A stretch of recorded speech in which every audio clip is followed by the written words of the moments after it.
कहानी की शुरुआत होती है और हमें एलिस नाम की एक लड़की को दिखाया जाता है और ये एक मेंटल हॉस्पिटल में आई होती है और यहाँ पर एक डॉक्टर होता है जो कि एलिस के सारे डॉक्यूमेंट्स को चेक करता है। अब हम देखते हैं कि एलिस की जांच के बाद उसे एक सेल में ले जाकर बंद कर दिया जाता है, लेकिन हम देख पाते हैं कि एलिस अपने साथ एक डॉक्यूमेंट लेकर जाती है क्योंकि वो बताती है कि उसे पढ़ने का बहुत शौक है। यहाँ पर हम जान पाते हैं कि एलिस इस बुक की मदद से बहुत सारे डॉक्यूमेंट्स भी अपने साथ में लेकर जाती है। अब अगले दिन एलिस की मुलाकात यहाँ पर एक आदमी से होती है जिसका नाम यूरकेट होता है, जो कि इस मेंटल हॉस्पिटल में एडमिट होता है, लेकिन उसे यहाँ पर कुछ चीजें एक्स्ट्रा दी जाती हैं जैसे कि सिगरेट और शराब। यहाँ पर एलिस दो लड़कों को भी देखती है जो कि एक साथ जुड़वा होते हैं।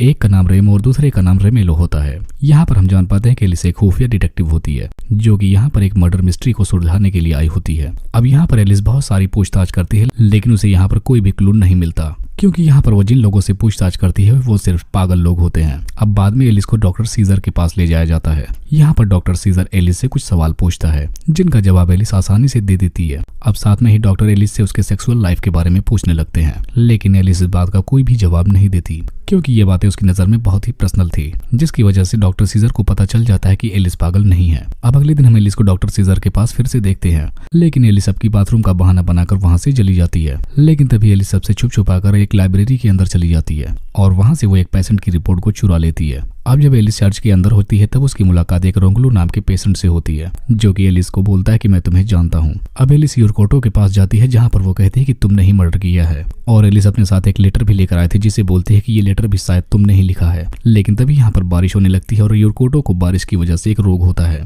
यहाँ पर जब बारिश की बूंदें यूरकोटो पर पड़ती है तो उसकी स्किन जलने लगती है। अब यहाँ पर वो यूरकोटो को अपने बारे में बता देती है कि वो एक खुफिया डिटेक्टिव है और मैं यहाँ पर डेमियन की मर्डर मिस्ट्री को सुलझाने के लिए आई हूँ। तब ये आदमी यहाँ पर बताता है कि डेमियन की हमेशा एक आदमी से लड़ाई हुआ करती थी जिसका नाम ओजडा होता है और वो एक बौना आदमी है, जिसकी वजह से एलिस अगले दिन उस बौने आदमी का पीछा करने लगती है। लेकिन तभी जंगल के अंदर से रोंगलो मिलता है। इस हॉस्पिटल के अंदर मरीजों को ये आजादी थी कि वो कहीं भी जंगल में घूम सकते थे, इसीलिए होंगलो ने छोटा सा अपना जंगल के अंदर एक घर बनाया था जिसके अंदर वो अपनी बहन और भाई के साथ रहता था। लेकिन यहाँ पर रोंगलो एलिस को माँ बोलने लगता है और वो बोलने लगता है कि मॉम आप मुझे कभी मत छोड़ के जाना। लेकिन तभी यहाँ पर एलिस को वो बौना आदमी दिख जाता है, लेकिन अचानक से वो आदमी एलिस के सर पर वार करके उसे बेहोश कर देता है। अब जब एलिस की आंखें हॉस्पिटल में खुलती हैं तो वो खुद को बंधा हुआ पाती है। अब यहाँ पर एलिस के सामने डॉक्टर सीजर बैठा होता है जो कि एलिस से कहता है कि तुमने उस बौने आदमी को मार दिया है। लेकिन यहाँ पर एलिस बोलती है कि मुझे बस इतना ही याद है कि वो बौना आदमी मेरा रेप करने की कोशिश कर रहा था। लेकिन तभी यहाँ पर डॉक्टर एल्वर आता है जो कि पूरे हॉस्पिटल का मालिक होता है। यहाँ पर एलिस उसे बताती है कि अभी उसने अपना पूरा जांच नहीं किया है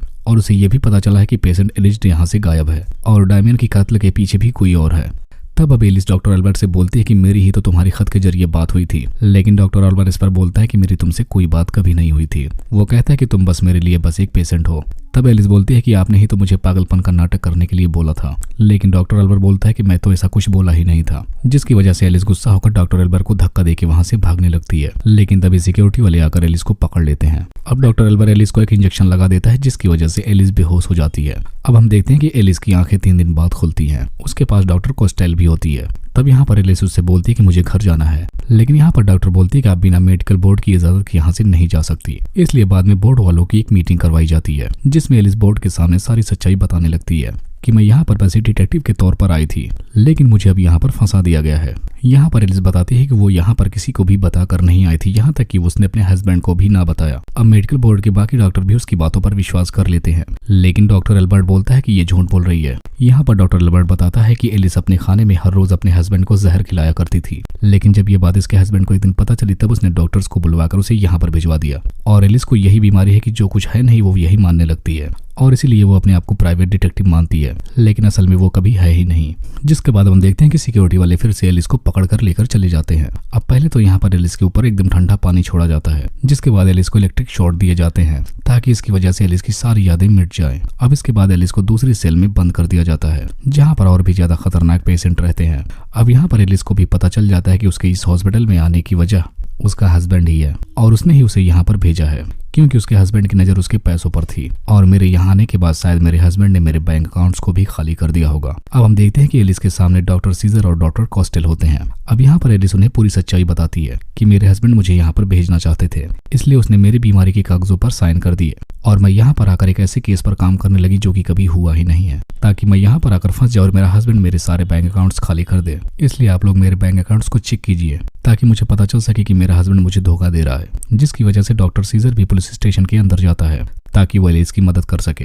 अब इधर हम डॉक्टर कोस्टल को देखते हैं, जिसे ये पता चल जाता है कि एलिस के हस्बैंड ने डॉक्टर एल्बर को 10 गुना ज्यादा फीस दी थी। लेकिन तभी उसके सामने डॉक्टर एल्बर आ जाता है, जो कि डॉक्टर कोस्टल को बोर्ड के पद से हटा देता है। डॉक्टर एल्बर अब एलिस को ढूंढने लगता है क्योंकि वो वहां से भाग चुकी होती है। अब यहाँ से एलिस जाकर स्टोर रूम में छुप जाती है, जहाँ पर वो इग्नेशियो की मदद लेती है और उससे उसका लाइटर भी ले लेती है।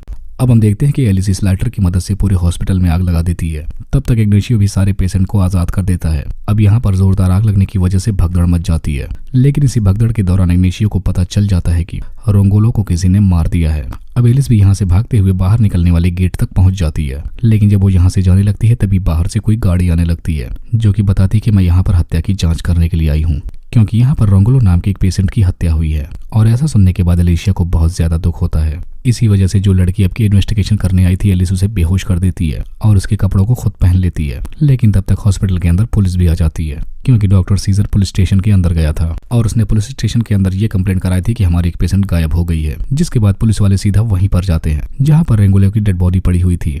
इसी वजह से पुलिस वालों का सीधा शक योरकोटो पर जाता है और उसके हाथ भी खून से रंगे हुए थे, जिसकी वजह से वो योरकोटो से पूछताछ करने लगते हैं। लेकिन योरकोटो बताता है कि जब मैं वहां पर पहुंचा था तब मुझे रोंगोलो पहले से ही मरा हुआ मिला था और मैंने रोंगोलो को नहीं मारा था। इसीलिए यहाँ पर एलिस अब उस लड़की के कपड़े पहनकर आ जाती है, जो कि अभी भी रोंगोलो की जांच के लिए आई होती है, और एलिस खुद रोंगोलो की जांच करने लगती है। तभी इधर डॉक्टर्स मिलकर सारे पेशेंट को अपने अपने सेल में बंद करने लगते हैं, जो कि यहाँ वहाँ भाग रहे होते हैं। लेकिन तभी उन्हें पता चलता है कि एक पेशेंट अभी भी गायब है, जो कि एलिस होती है। लेकिन जब वो लोग बाहर देखते हैं तभी उन्हें वहां पर लूशिया नाम की एक लड़की बेहोश मिलती है, जिससे उनको पता चल जाता है कि एलिस हॉस्पिटल के अंदर ही है। लेकिन तब तक यहाँ पर एलिस अपनी जांच पूरी कर चुकी थी और यहाँ पर एलिस अब सारे पुलिस वालों और डॉक्टर्स को बताती है कि जिस इंसान ने रोंगोलो को मारा है उसने कांच का इस्तेमाल किया था और उस कांच को कई बार रोंगोलो के शरीर में मारा गया है, लेकिन उससे पहले रोंगोलो की हड्डियों को तोड़ा गया था। ऐसे लग रहा है जैसे कि कोई भारी चीज रोंगोलो के ऊपर गिरा दी गई हो। और यहाँ पर एलिस बताती है कि जिस आदमी ने रोंगोलो को मारा है उसके हाथों पर भी चोट आई होगी। अब जब पुलिस चेक करने के लिए जाती है तब वहीं पर हमें एक पेशेंट दिखाया जाता है जिसका नाम इन्फेंट होता है